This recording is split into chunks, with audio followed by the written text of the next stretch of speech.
mistakes costing you your rank games. Okay. Now, as you can see, my teammates died within the first 50 seconds of the round, but I'm going to show you why baiting is a bad strategy. I'm going to sit back on this rappel and bait, and we'll see what happens. This is a pretty unlosable angle that I'm on. It'd be very difficult for me to die off this, but it also doesn't achieve anything for me being here. It doesn't help take space or anything. This will only work if the enemy decides to swing, which they're not. Well, looks like Thorin's getting a little cocky, but if they just sit inside, I cannot win from where I'm at.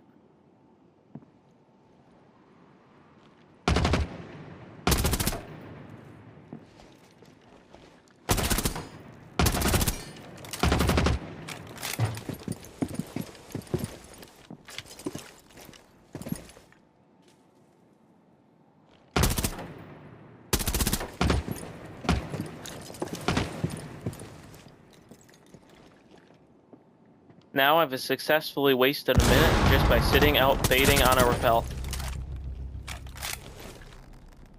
Vigil, unfortunately, decided to run out, but this is just why baiting is a horrible strat. So this round, I'm going to show you the importance of why you should not play operators for the guns. So yes, Vigil has a super good secondary weapon, SMG-12, that beams people. But in this 3v2, it would be so much more important if we had somebody to protect the walls.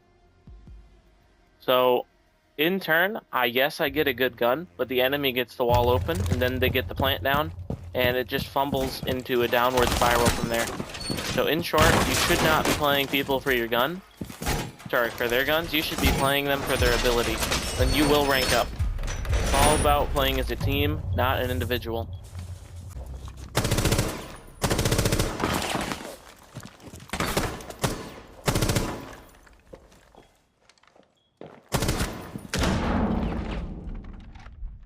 Alright, now for number 3, it's all about taking accountability.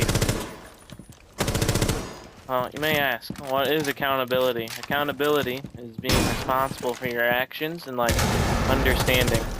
So in this round, it's essentially just me the entire round. The team didn't really help very much, but just because they're not doing very much doesn't mean it's not my fault we lose, even though I might be the only one doing a lot of this stuff.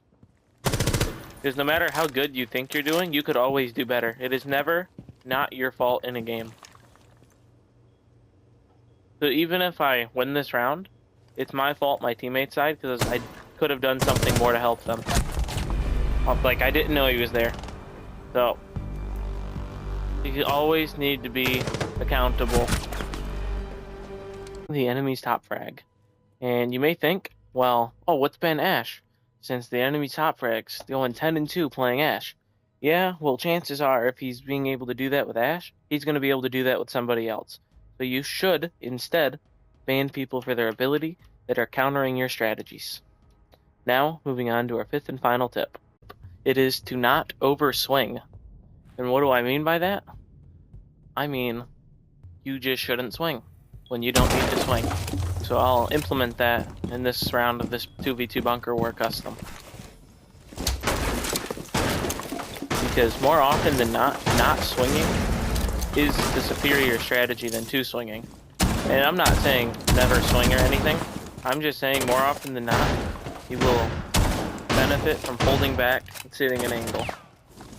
Not always, but pretty large amount of the time.